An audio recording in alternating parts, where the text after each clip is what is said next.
All right, let's just dive right in. If you're a leader, you know the feeling, right?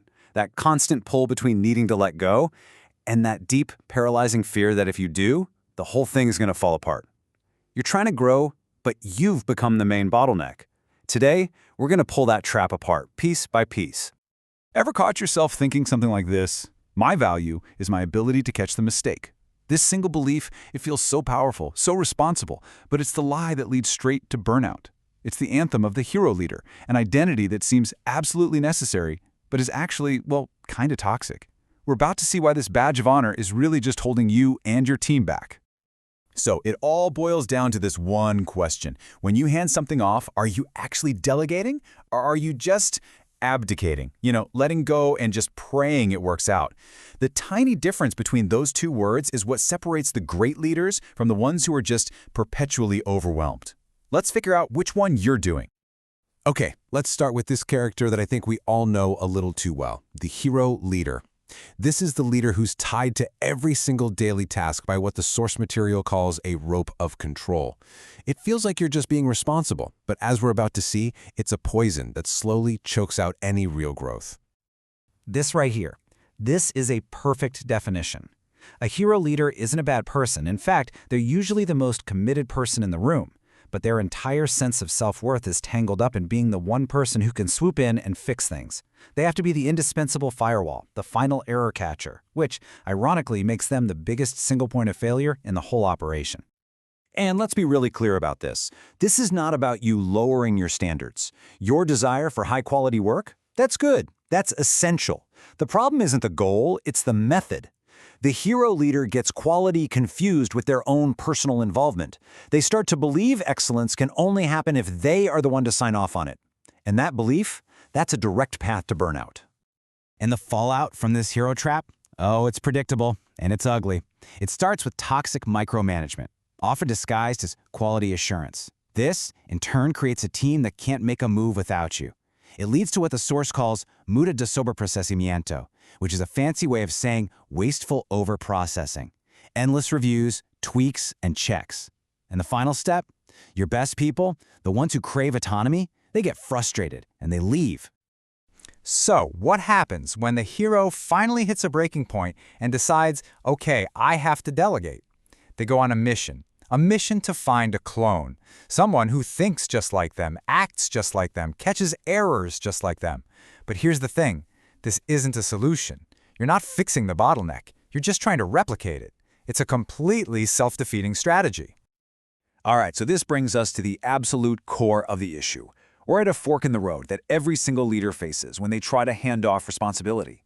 Two paths, leading to two completely different worlds. Let's just break this down, side by side. The hero's path is abdication. They just let go of the task. No real rules and hope for the best. The goal is to find that clone. And what's driving it all? Fear.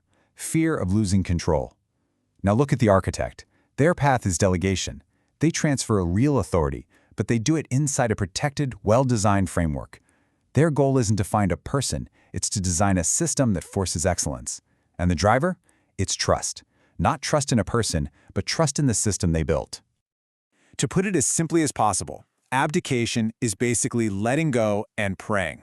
It's hope as a strategy. It's a gamble. True delegation, on the other hand, is an act of intentional design. It's engineering. You're not just hoping you hired a good operator, you're building a machine that produces a quality result every single time. So, if that hero path is a dead-ender, what's the alternative?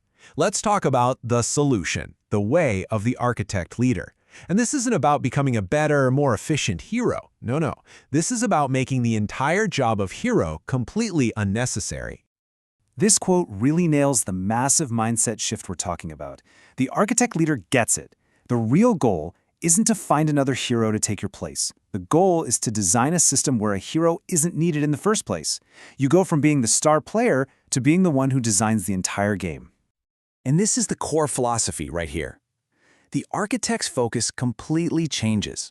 You stop managing people, checking their work, approving their every decision. Instead, you design a system, a process, and you make it so good, so clear, that the system manages the work. Then your people are free to be brilliant inside that well-designed system. So you're probably thinking, Okay, this sounds great, but how do you actually do it? Well, there's a master tool for this. It's called the Non-Intervention Protocol, or PNI for short. And this isn't some fuzzy, abstract idea. It's a real, tangible, engineered tool you can build. So what is this P&I? Think of it like a perfectly designed engine. It's an organizational mechanism that lets you hand over real authority, not just tasks, but decision-making power without that gut-wrenching fear that it's all going to go off the rails. It's a framework that guarantees quality and autonomy at the same time.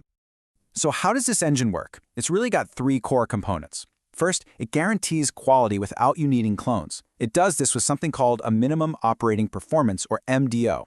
Basically, you code your rules for excellence right into the system. Second, it builds loyalty by giving people real autonomy and recognition, which boosts their emotional salary. And third, it has an escape valve, so that when errors do happen, they become learning opportunities for the system, not reasons to blame people. Let's zoom in on that first piece, the MDO. This is where you write down your non-negotiables, your quality standards, your profit margins, your brand guidelines. You build them right into the process. The MDO is the part of the system that thinks like you, so your team doesn't have to spend their time guessing what you want. They just have to follow the protocol. And this escape valve, this is just brilliant. Think about it. In the hero's world, an error triggers a blame game. Who messed up? In the architect's world, an error triggers an improvement protocol. The question isn't who, it's what. What part of our system allowed this to happen, and how do we fix the system? Suddenly, mistakes aren't liabilities anymore. They're assets. They're knowledge that makes the whole company smarter. Okay, let's pull all these threads together. This whole process, this journey we're talking about, it's a deep transformation. It's about changing your very identity as a leader, from being the hands-on hero to the hands-off architect. The real goal is to build a business that works because of its design, not because of your constant effort. And this is the ultimate prize. I mean, just imagine it.